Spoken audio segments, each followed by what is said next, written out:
developments in the shooting of a Republican congressman and others at a baseball practice outside of Washington. They were gearing up for the annual matchup between the GOP and the Democrats, a tradition more than a century old and one of the last remaining realms of bipartisanship in D.C. But today, a vicious attack. Woman Maxine Waters yesterday after she called on supporters to harass Trump administration officials. If you see anybody from that cabinet in a restaurant, in a department store, at a gasoline station, you get out and you create a crowd. And you push back on them. And you tell them they're not welcome. The American principle that no one is above the law was reaffirmed. Commonwealth versus Rene Boucher. Dr. Rene Boucher, U.S. Senator Rand Paul's neighbor, seen here in court, is out on bond this morning, ordered to stay at least 200 feet away from the lawmaker. Yes, sir. He's accused of attacking the senator last Friday and breaking 6 of the senator's ribs. He is pleading not guilty, but police say he's already admitted to tackling his famous neighbor.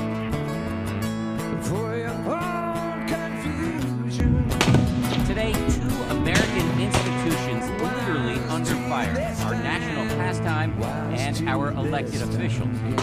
A barrage of gunfire at a baseball field right outside Washington, D.C. as Republican members of Congress practiced for their annual game against the Democrats. Law enforcement officers shouting at the suspect. 66-year-old James T. Hodgkinson, who had opened fire on the players, apparently deliberately targeting the GOP.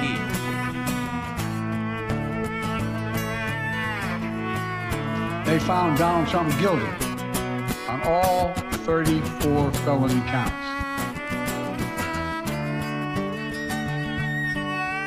I did my job, we did our job. Many voices out there. The only voice that matters is the voice of the jury.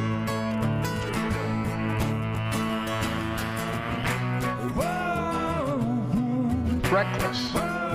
It's dangerous. It's irresponsible for anyone to say this was rigged.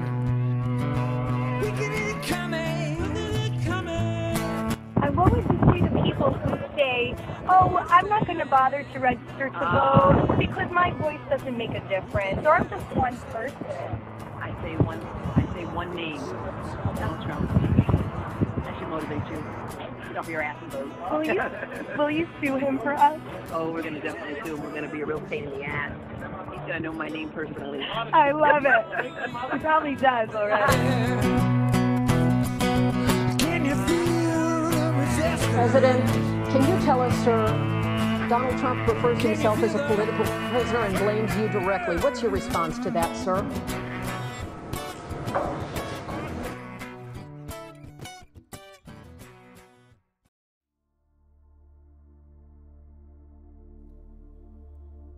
Hey there, I hope you're all doing well.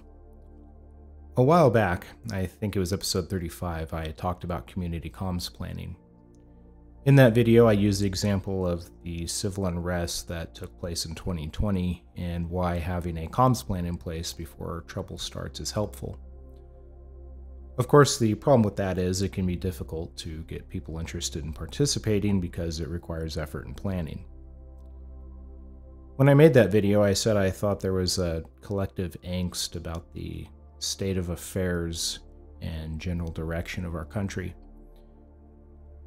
That no matter what happens with issues like overseas conflicts, the ongoing border crisis, or the results of the upcoming elections, for example, that eventually we may see some form of trouble. I don't know if it'll be a single issue or a culmination of issues, but I think what I said still carries some truth to it. Eventually, all of our troubles will come to pass and we'll be on to new ones, but in the meantime, it never hurts to try and plan to mitigate future risks. In the time since that video, hopefully you've done your best to shore up any liabilities you may have had, whether it's financial obligations, security, medical needs, or filling in general preparedness gaps. Of course, we can't plan for everything. We can only plan for some things that are in our control. But I hope you've also taken time to meet and got to know your neighbors and can leverage those new bonds to advance your mutual interest of looking after your neighborhood. Something else I've brought up in another past video, which I think is still worthy of repeating, is I think many people overlook their own mental, physical, and spiritual well-being in favor of distractions unworthy of their time. When trouble starts, people are always enthusiastic about participating in things like a comms network. Unfortunately, when the dust settles, they fall back into their previous states of apathy. One of the tough things to watch is people who spend a lot of time on the couch watching bread and circuses scramble to get squared away once they realize they're in the path of danger. I bring this up because for the first time in human history, we have access to all the world's knowledge in the palm of our hands. Our new technological tools aid us greatly for things like research and planning purposes. However, instead of reaching new heights with this technology, we've got people eating Tide Pods. It's embarrassing to see how far some in our society are willing to fall. How do you even reach someone like that? What do you say? Ladies and gentlemen, the President of America! President Camacho!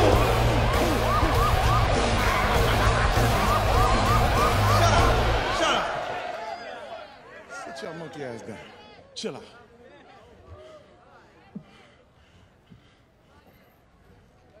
Shit. I know shit's bad right now, with all that starving bullshit. And the dust storms, and we running out of French fries and burrito coverings. Yeah. But I got a solution. That's what you said last time, dipshit. I got a solution. You're a dick. South Carolina, what's up?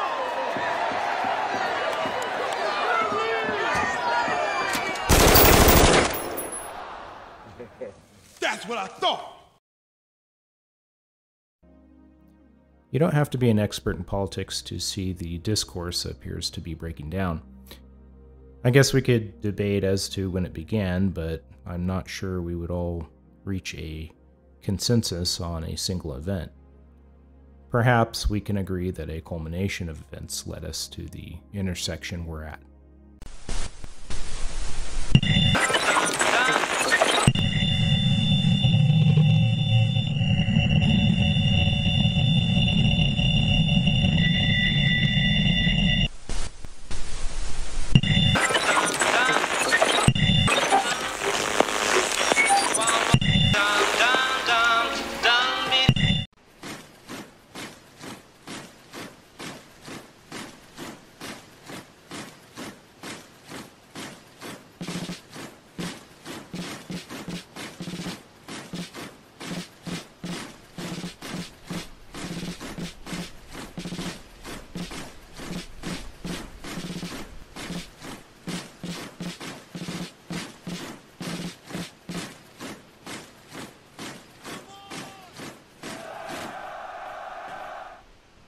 If history is any guide, perhaps we can look at some historical inflection points to try and get a baseline understanding of where we may be headed. Examples such as Bleeding Kansas and similar events in the lead up to the Civil War come to mind. The decade leading up to the Civil War was politically violent and contributed to the breakout of the conflict. Eventually, the country decided their differences could not be settled in a courtroom, rather they would have a different forum to argue in front of, the battlefield, and trial by battle would settle all arguments. On April 9, 1865, the American Civil War reached its conclusion. There are many who view our predecessors through a modern lens and judge them based on modern standards. However, in our modern discourse, we seem to have forgotten that many in their generation were appalled by the fact that their society would resort to that level of violence to settle disputes. Many in their time thought their society was too civilized to resort to barbaric means. The choices they made to go to war with each other were not decided upon easily. If that ever happens again, my guess is the choice to do so will be as difficult in the future as it was in the past. Unfortunately, we seem to have forgotten the lessons which were paid in blood. Our soft and comfortable lives have made us arrogant, cynical, and quick to pass judgment. Consequently, it seems our modern lives and all the technological trappings have made us forget how to debate and have dialogue with each other in good faith. Where epic battles once took place are now in some cases empty fields. The lessons from that era appear to have seeped down through the blood-soaked soil and lost in time, because we seem to be approaching another similar flashpoint instigated by violent political rhetoric.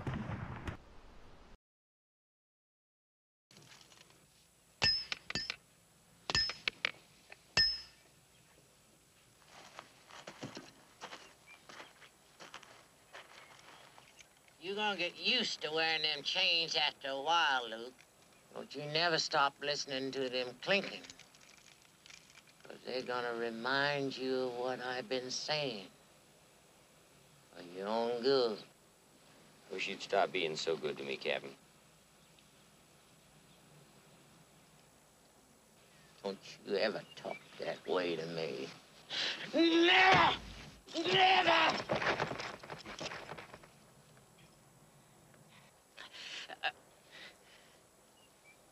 What we've got here is failure to communicate. Some men you just can't reach. So you get what we had here last week, which is the way he wants it. Well, he gets it. And I don't like it any more than you, man.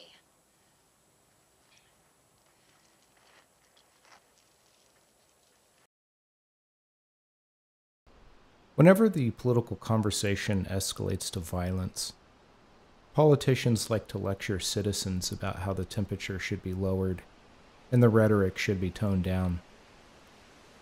But I don't think it's ever that simple, because usually the people telling you to tone down the rhetoric are the ones the agitation originated with, and are only saying that because they don't want to be blamed when the situation gets out of hand. I know it's not always easy, but we should always work towards settling our differences peacefully. However, the path some of our politicians appear to have led us down is one where the politics in this country have become so toxic that there's a chance there won't be a way to settle differences peacefully. If that does come to pass, well, where does that leave the rest of us? That question brings me to another point in this video, which is to have a plan for emergency communications. It's not just a useful thing for events like civil unrest, but it's a good thing to have in more frequent events such as natural disasters. Some recommendations may include the following. Get to know your neighbors and network. Another would be drafting a P.A.C.E plan. The acronym stands for Primary, Alternate, Contingency, and Emergency. The idea is to determine what your primary mode of communications will be, and if that fails, you move on to your alternate, contingency, and so on. When drafting your plan, you'll want to determine what equipment and frequencies you'll be using. I'll cover some of the elements of a P.A.C.E plan in a moment, but another item would be practicing using your equipment, and I think there's a misunderstanding of what it means to practice with radio equipment. I know there are those out there who purchased a radio, put it together, turned it on, and then let it sit in a drawer for months and expect they'll be successful if or when they need it. It's not a realistic expectation to be proficient in communications if you're not willing to put in the work. So what does it mean to practice? Well, for one, it's becoming familiar with the menu and knowing how to manually program simplex frequencies as well as repeaters. Another would be being able to set up a reliable system for charging your radio when grid power isn't available. Also maintaining your radio in the field based on the type of environment that you're operating in. Understanding the limitations of your equipment, and being able to be a force multiplier to help others with their equipment should the need for repairs or programming modifications arise. Another item is, while practicing, take note of gaps in your communications and use that as a way to correct your course. Keep in mind your transmissions will be in the clear, and a moment ago I mentioned grid power, but you're going to want to be able to run your equipment without it. And when it comes to powering your equipment in the field, there's a lot of solar charging solutions in the market, and it shouldn't be too difficult to find one that's right for your comms goals.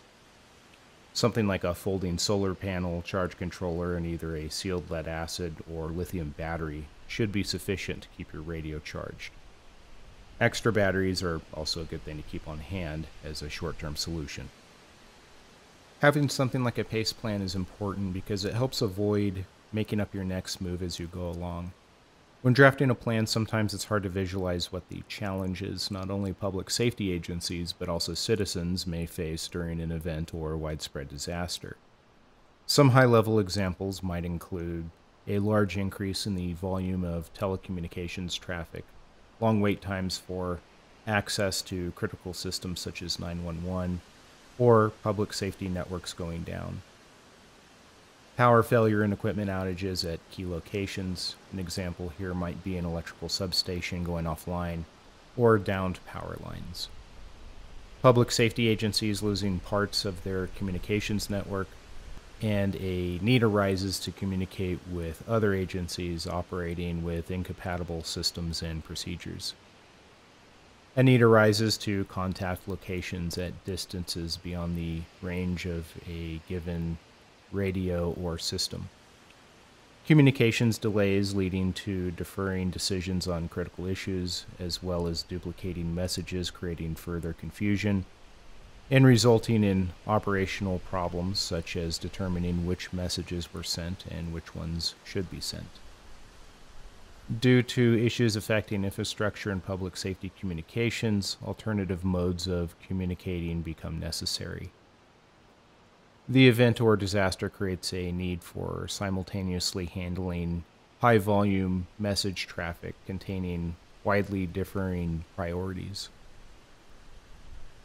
During a natural disaster or event such as civil unrest, a P.A.C.E plan can be an important tool in overcoming some of the situations just mentioned.